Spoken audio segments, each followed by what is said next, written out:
Hello students, मैं हरजिंदर पाल सिंह आज एक नया एडवांस वेल्डिंग का वीडियो लेके आया हूँ। उस वीडियो में जो आज का टॉपिक है उसका नाम है प्लाज्मा आर्क वेल्डिंग। यानी कि ये जो प्लाज्मा आर्क वेल्डिंग है ये कैसे की जाती है, कौन कौन से इक्विपमेंट यूज होते हैं, आज हम इसके बारे में इस वीडियो के जरिए डिस्कस करेंगे। तो सबसे पहले आता है डेफिनेशंस। ये एक ऐसा वेल्डिंग प्रोसेस है जिसमें हाई टेम्परेचर और आयोनाइज गैस का प्रयोग करके मेटल को पिघलाया और जोड़ा जाता है। इस प्रोसेस में टंगस्टन इलेक्ट्रोड और वर्कपीस के बीच में इलेक्ट्रिक आर्क उत्पन्न की जाती है जो कि एक प्लाज्मा स्ट्रीम बनाती है और इस प्रोसेस में ये इंपॉर्टेंट रोल प्ले करती है। ये इसकी डेफिनेशन है। नेक्स्ट आ जाओ, प्रिंसिपल ऑफ ऑपरेशन। ये एक ऐसा वेल्डिंग प्रोसेस है जिसमें हमने गैस को आर्क के बीच में गुजारा जाता है। जब ये आर्क की जो हीट होती है वो आयोनाइज उस जगह को आयोनाइज कर देती है और ये जो आयोनाइज की जो सुचालिक गैस होती है उसी को ही प्लाज्मा कहते हैं। जब इसको किसी जेट के बीच में से गुजारा जाता है तो ये प्लाज्मा जेट बन जाता है। यानी कि जब हम इसको नोजल में गुजारते हैं तो ये प्लाज्मा जेट बन जाता है। जब हमने आर्क को किसी नोजल के बीच में गुजारा जाता है तो वहां एक पॉइंट के ऊपर हाई एनर्जी का टेम्परेचर प्रोड्यूस होता है जिसके कारण वहां पे हाई वोल्टेज और हाई हीट वहां पे उत्पन्न हो जाती है। ये जो वेल्डिंग की इंटरनल कोर होती है वहां भी हाई टेम्परेचर होता है जिसके चारों तरफ ठंडी गैस की जो लेयर होती है वो बनी रहती है। इस प्रोसेस में हम आर्गन, हीलियम और हाइड्रोजन गैसेस गैस शील्डिंग के तौर पर इनर्ट गैस के रूप में हम यूज करते हैं। ये जो प्रोसेस है ये वैसे तो टंगस्टन वेल्डिंग के साथ मिलता जुलता है, सिर्फ फर्क क्या है कि इसमें आर्क को नोजल के बीच में से गुजारा जाता है और इस प्रोसेस में हम डीप पेनिट्रेशन भी प्राप्त करते हैं। इस प्रोसेस में क्या होता है कि अगर आपने 12 mm की थिकनेस की प्लेट को वेल्ड करना है तो वो बिना किसी किनारे की तैयारी या बिना किसी फिलर मेटल की सहायता से हम उसको सिंगल पास या डबल पास के थ्रू हम जोड़ को कंप्लीट कर देते हैं। इस प्रोसेस में ये जो वेल्डिंग टॉर्च होती है वो एक स्पेशल टाइप की होती है जिसको हाथ से या ऑटोमेटिक प्रोसेस में वेल्डिंग के ऊपर यानी कि ज्वाइंट के ऊपर चलाया जाता है। आर्क उत्पन्न करने के लिए इस प्रोसेस में डीसी रेक्टिफायर वेल्डिंग सेट का प्रयोग किया जाता है। नोजल को ठंडा रखने के लिए हमने इस प्रोसेस में क्या करना, एक पंप के थ्रू जो पानी का प्रेशर है वो हमने यानी कि सप्लाई देते हैं उसमें, और फिर टंगस्टन इलेक्ट्रोड और नोजल की लाइफ को ये इंक्रीज करता है। ये इसका प्रिंसिपल है। नेक्स्ट आ जाओ। अच्छा, उसके बाद में आपको डायग्राम में भी आपको मैं समझाता हूं कि डायग्राम में क्या है।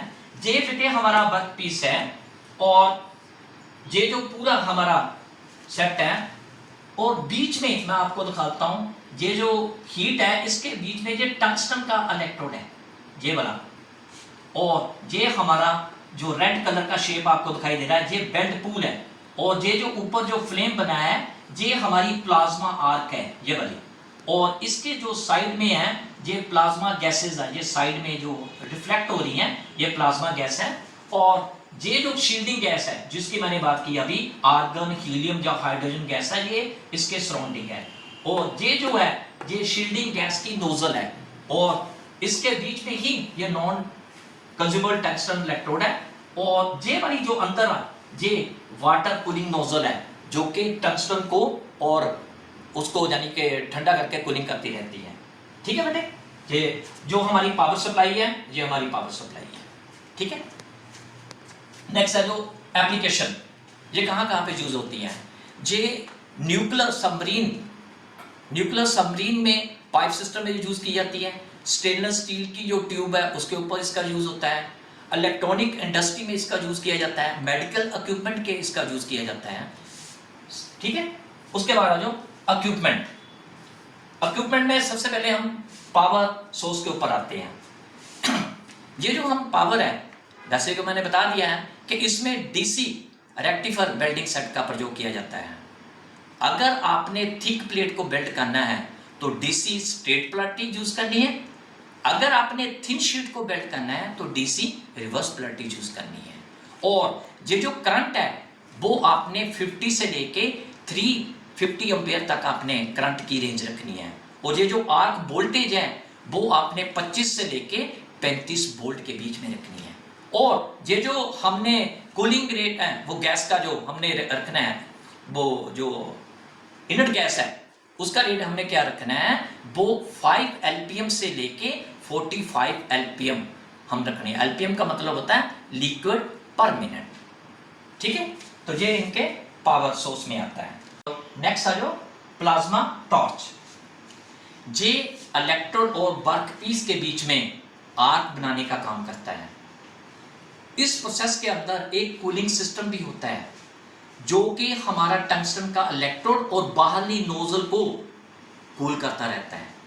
और साथ ही ये हमारे टंगस्टन और नोजल की लाइफ को भी इंक्रीज करता है। ये जो टॉर्च है, प्लाज्मा टॉर्च है, जब हमने वेल्डिंग करनी है, ये टॉर्च और टॉर्च की जो नोजल की टिप है, ये डिपेंड करता है कि हमने किस मेटल को वेल्ड करना है और वेल्ड की शेप क्या है। और साथ में हमने ये भी इंश्योर करना है कि हमें कितनी पेनिट्रेशन की हाइट चाहिए।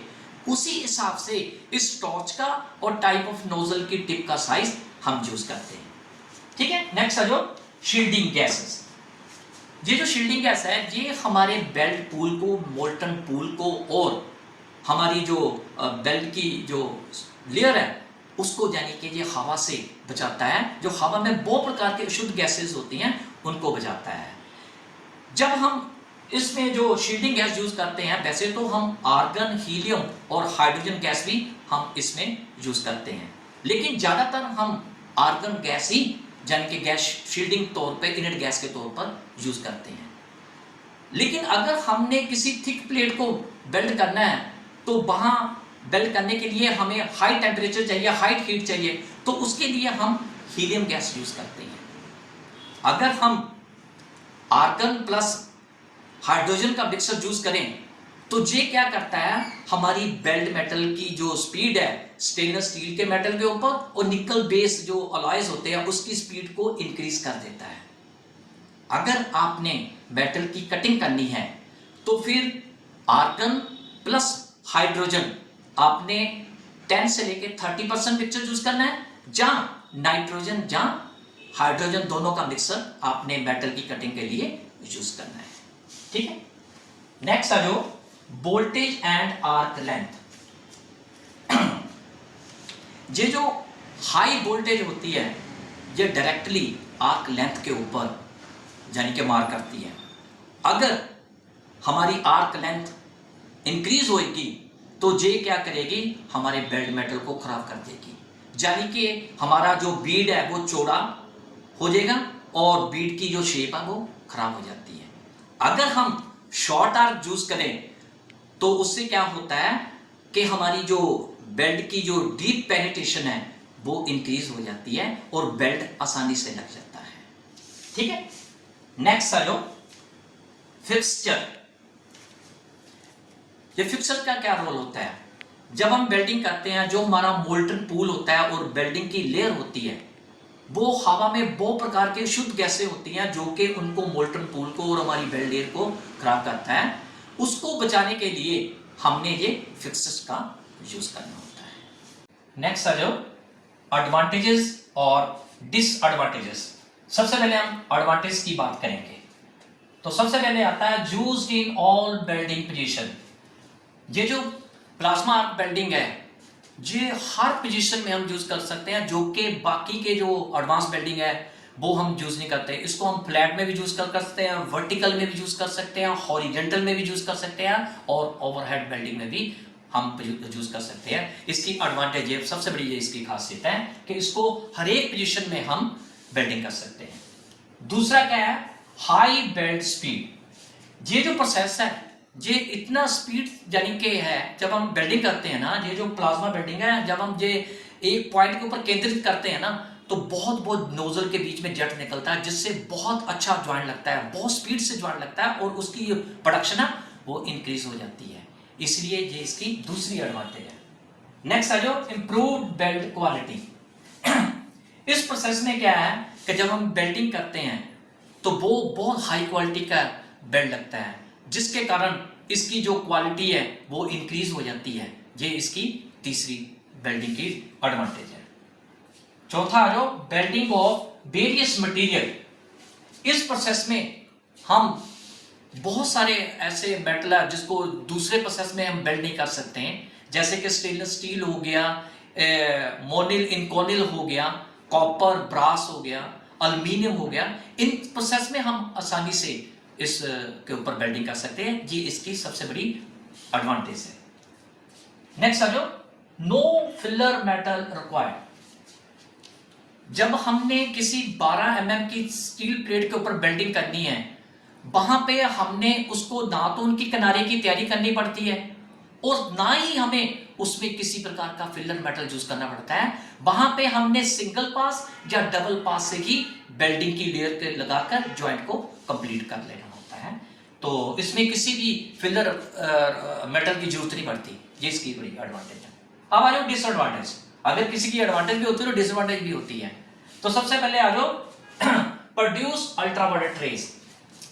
जब हम प्लाज्मा आर्क बेल्डिंग करते हैं तो इसमें बहुत खतरनाक रेज निकलती है, जैसे कि अल्ट्रावायलेट होगी और इंफ्रारेड रेज होगी, जो कि बेल्डर के लिए और ऑपरेटर के लिए हानिकारक होती हैं। जिससे क्या होता है, यानी कि आंखें खराब हो जाती है, स्किन खराब हो जाती है, और अगर आपने इनहेल कर ली तो आपके लंग्स भी खराब हो सकते हैं। ये इसकी सबसे बड़ी डिसएडवांटेज है। नेक्स्ट आ जाओ, नॉइज जनरेशन। ये जो प्लाज्मा आर्क बेल्डिंग के इक्विपमेंट है, इसके अंदर जितने भी इक्विपमेंट है वो इतना शोर करते हैं ना कि जो ऑपरेटर है या बेल्डर है उसको ईयर प्लग लेने पड़ते हैं, बहुत शोर करते हैं। तो इसके लिए सबसे बड़ी डिसएडवांटेज है, या तो कॉटन लेना पड़ता है या फिर एयर प्लग्स लेने पड़ते हैं, ठीक है। नहीं तो फिर जो ऑपरेटर है उनके कान खराब हो सकते हैं, उनको सुनना बंद हो जाएगा, ठीक है। नेक्स्ट आ जाओ, स्किल्ड ऑपरेटर। ये जो बेटे प्लाज्मा बेल्डिंग के इक्विपमेंट है, ये इनकी कॉस्ट बहुत ज्यादा होती है और इसकी मेंटेनेंस भी ज्यादा होती है, और ये इतने कॉम्प्लिकेट यानी कि इक्विपमेंट है, इसको चलाने के लिए और इसकी मेंटेनेंस को देखते हुए हमें एक स्किल्ड पर्सन चाहिए, स्किल्ड ऑपरेटर चाहिए जो कि इसको ऑपरेट कर सके। तो इसकी डिसएडवांटेज है, ठीक है। High inert gas consumption.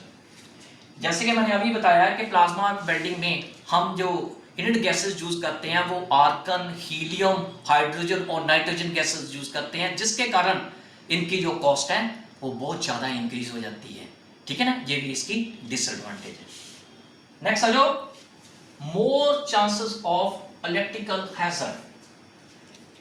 जैसा कि मैंने बताया कि प्लाज्मा बेल्डिंग में हम क्या करते हैं, टंगस्टन इलेक्ट्रोड को और बाहरी नोजल को ठंडा रखने के लिए हमने पंप के थ्रू वहां पानी का कनेक्शन देना होता है, पानी उसके ऊपर लगाना होता है, जिसके कारण जो नीचे पानी काफी गिर जाता है, और अगर इनकी प्रॉपर अर्थिंग ना हुई तो अगर ऑपरेटर वहां पे उस गीले फर्श के ऊपर चला गया और जैसे ही इक्विपमेंट को हाथ लगाया तो बेटे वहां पे करंट लग सकता है, ठीक है ना।